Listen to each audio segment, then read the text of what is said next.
Let's go, Banyuhay! Banyuhay! Basta Banyuhay! Asti!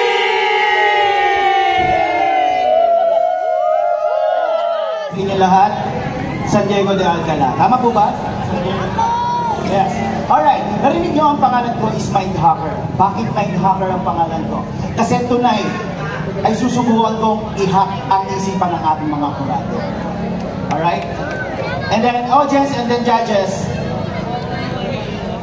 although ako po ay number 1 contestant, medyo mahirap po manalo ang contestant number 1 sa mga ganitong patimpala. Gagawin ko na lang po ang aking mga best para po mapasaya ko po kayong lahat, San Diego de Alcala. Alright, maraming salamat. Umpisahan na natin agad-agad kay Sir in the middle. Hi Sir, good evening. What is your name? Mickey. Mickey? Yes. Mickey. Sir Mickey, as being a mentalist or a mind reader, hindi po ako gumagamit ng malaking props para pagbilibili kayo. Tonight, ang gagamitin ko mga props is yung mga nating special, yung mga nakikita natin pang araw-araw sa buhay natin. Okay sa inyo, Sir Mickey? Alright, Sir Mickey, actually meron ako ni-ready nitong isang cellphone na although lahat tayo gumagamit ng cellphone, ultimo bata, right?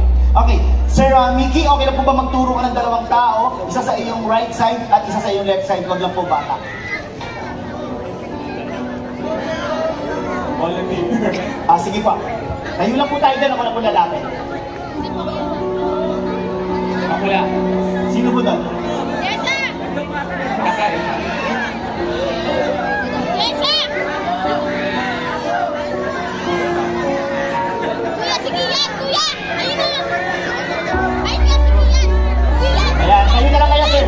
Sige Kayo na yan! kayo, ako na po pupunta dyan, sir. Dito, sir, sino po? Yung naka-color blue?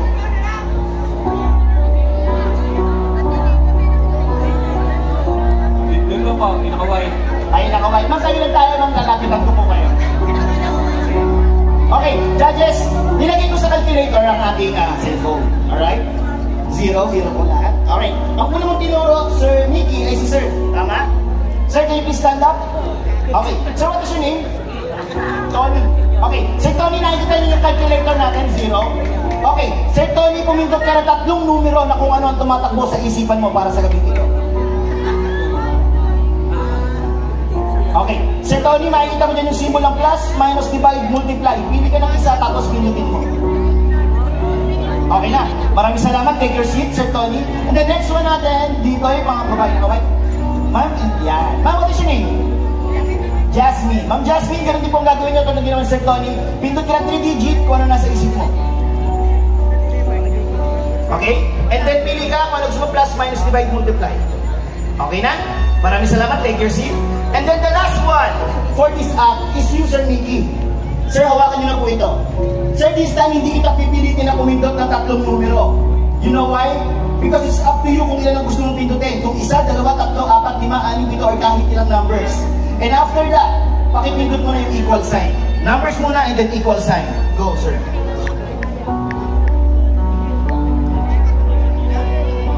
You have an answer, sir? Sir, say yes or no on the mic. Say yes or no on the mic lang, sir, ha? Yes. Sir, yung answer nyo ba ngayong gabing ito ay 6-digit numbers? Yes, yes. Yes! Alright. Sir,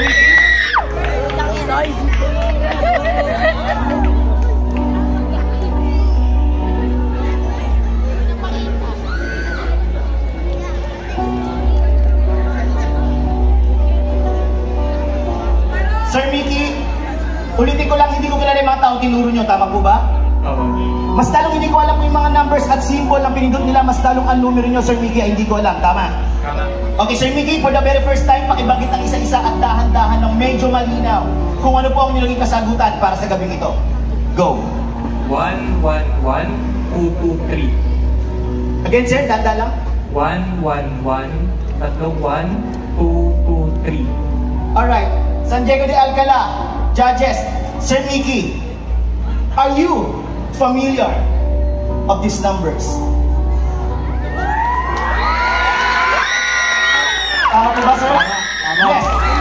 Sir, but wait, there's more. Alam niyo po ba mga numerong ito ay hindi ordinaryong numero lang? Dahil ang mga numerong ito ay napakahalaga para sa San Diego de Alcala. Dahil ang 11 is November 12, 2023 is San Diego de Alcala Tama po ba? Maraming salamat po.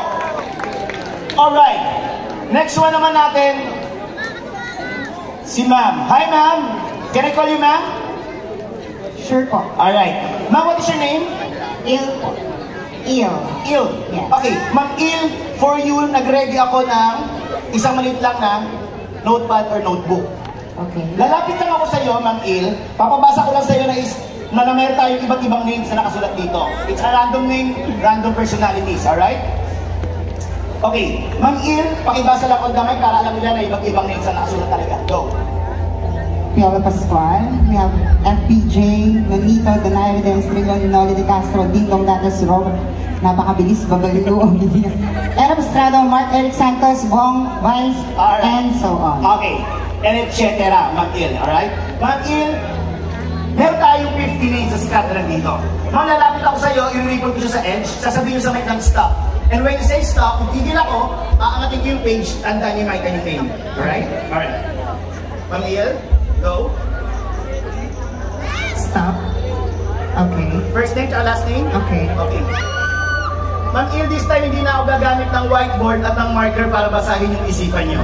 Sir, okay tayo dito? Because tonight, para basahin ko yung isipan, ako po ay magdodrawing. Magdodrawing ako sa pamamagitan ng isang maliit lamang po na papel. And of course, nagka-partner yan na maliit na bitin. Alright?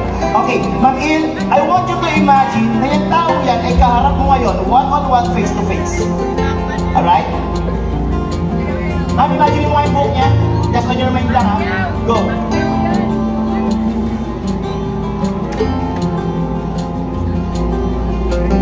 Okay.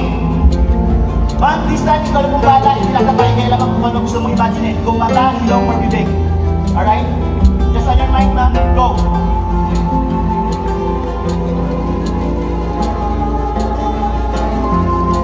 Okay. Ma'am, magtatanong lang ako sa inyo.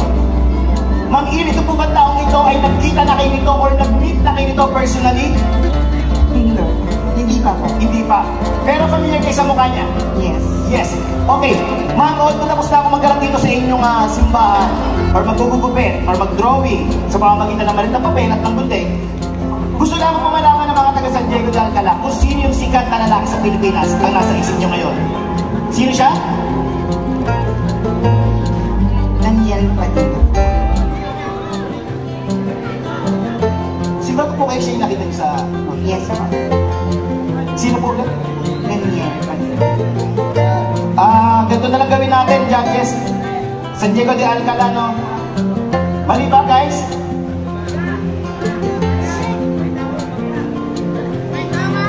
Ang sinabi niyo po ay si Daniel Padilla. Tama po ba? Okay, so ganito na lang po gawin natin. Sabay-sabay na lang natin palakpakan at i-welcome dito sa San Diego de Alcala ang nag-iisang lalaki nagpapatibok sa puso ni Miss Catherine Bernardo. Mr. Daniel Padilla!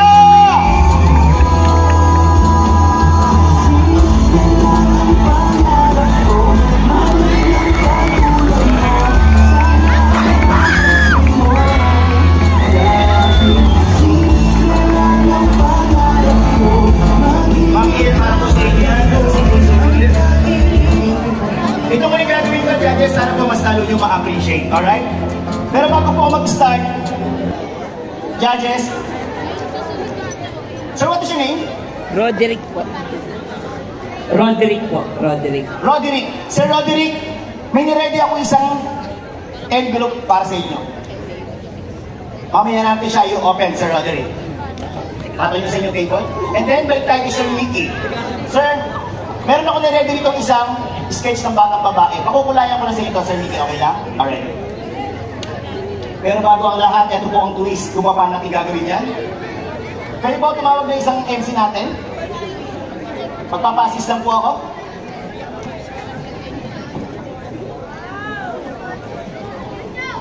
Babae niyo po yung magpapa-assist lang po ako. Okay, sir, what is your name? Dan? Dan. Okay. Sir Dan, judges, nag-ready po ako rito ng isang blindfold. Sir Dan, pakicheck nyo kung may makita kayong butas, sira, or something. Ano po? Wala naman. Okay, bago ko po talaga sa akin, judges, nag-ready po ako rito ng duct tape na may 5 peso coin para ma-seal yung mga mata ko. Ready? Isa. Next one, may 5 peso coin din. Dalawa.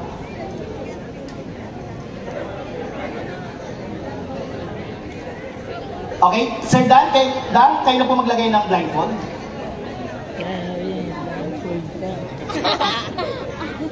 Kripa. Okay, ngayon paki-double check. Practice na yun. Okay naman, Sir Dan? Okay, Sir Dan, ganito. Nakita niyo yung canister na may crayon? Pwede kasi nga na yan eh. Pahawak po ako. Okay, ganito po gagawin natin, Sir Dan and Sir Mickey. Magkakaroon kayo ng connection. Pipili ng isang kulay si Sir Dan at iabot kay Sir Mickey. Sir Mickey, nung pakukulayan ako sa inyo, after nung kulayan, baba nyo lang yung crayon, ako na pong kukuha mamaya. Pag nakita nyo binabana ni Sir, yung crayon, Sir Dan, balik ka ulit, pili ka ulit hanggang sa maubos natin. Okay sa iyo yun? Alright. First one. Okay, yung unang napili ngayon ni Sir Dan, Sir Mickey, pakilagay nyo po muna siguro sa kanyang mag-start tayo siguro sa medyas. Huwag niyo sama po yung sa pants, medyas lang po.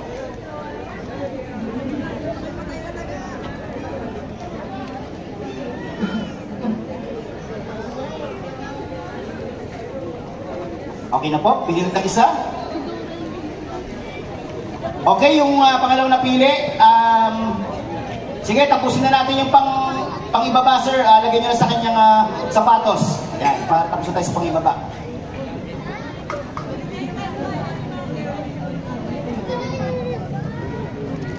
Okay na, pili na isa, sir. Okay, napili po ngayon ni Sir Dan. Ikulay nyo po muna sa kanyang damit pang-itaas.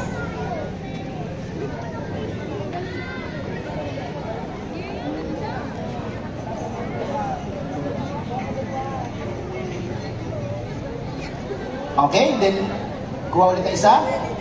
Alright? Yung napili po ngayon ni Sir Dan, Sir Mickey, tapusin na natin yung kanyang damit sa pang ano tayo dito, sa kanyang skirt or palda. Okay, isa na ito, Sir Mickey. Sir Dan mo. Isa, okay. Okay, yung last one na napili ni Sir Dan, Sir Mickey, lagay nyo na lang, ano na lang ba yung walang, yung hair sa kanyang buhok. Away.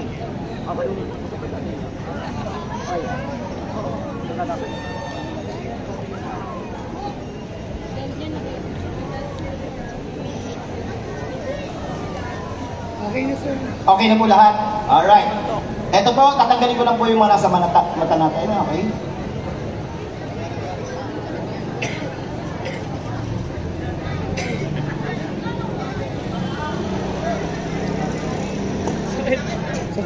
Okay? Sir Dan, maraming salamat po sa pagtulong. Okay? Sir Mickey, pwede makita yung ginawa niyo? Okay, yan. Audience, ito po ang kinalabasan ng ginawang experiment ni Sir Dan at ni Sir Mickey. Ayan. Okay.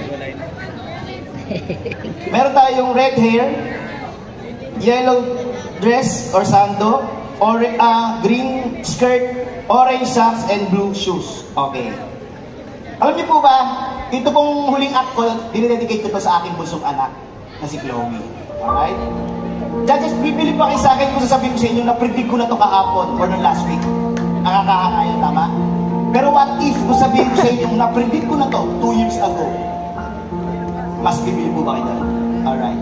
Sir Roderick, simula na binigay ko sa inyo yung black envelope, hindi ko na ininawakan, tama? Tama. Sir Roderick, pwede patanggal po ako kung ano po yung nasa loob?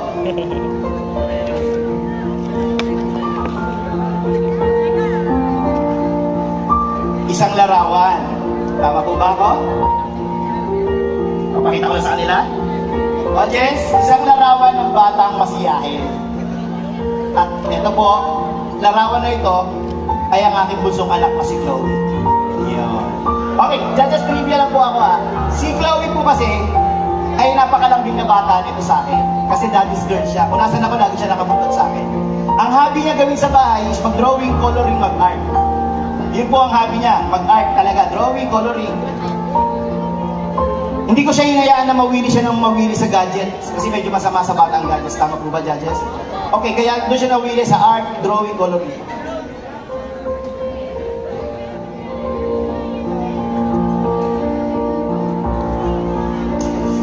But sad to say, judges, Chloe is passed away 2 years ago because of COVID. Totoo po yung narinig nyo na nawalan po ako ng busong anak. 2 taon po nakakalipas dahil po sa COVID. So, balik po tayo sa hobby niya, yung mag-drawing, mag-coloring, mag-art.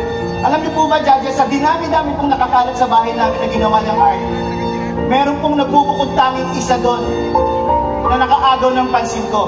Ang ginawa ko po doon, kinuha ko po yun, tinago ko at ipinalaminate ko para hindi agad masira. At ito po yung art na ginawa niya.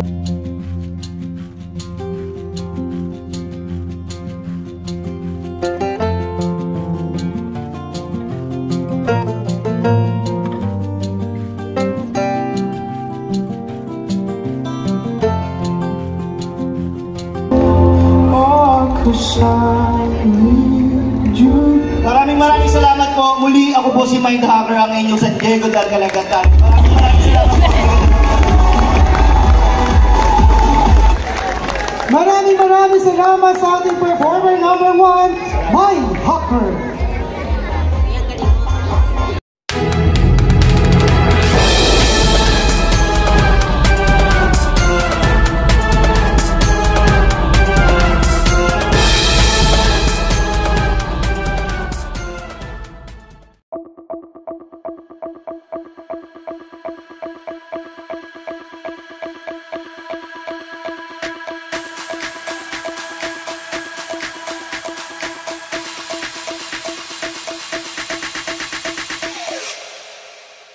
You